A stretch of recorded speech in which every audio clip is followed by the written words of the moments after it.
Hello guys, நாங்கள் கோயிலுக்கு போக போகிறோம். எங்கள் அம்மா வந்து பஸ்ஸில் போக போகிறாங்க. அம்மாவும் அம்மாவோட ஃப்ரெண்டும். ஏன்னா ஓசி பஸ்ஸுன்றதுனால நாங்கள் பைக்கில் போக போகிறோமே. சரி சரி, டாட்டா.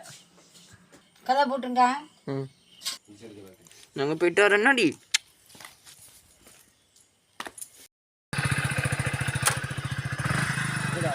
ஆ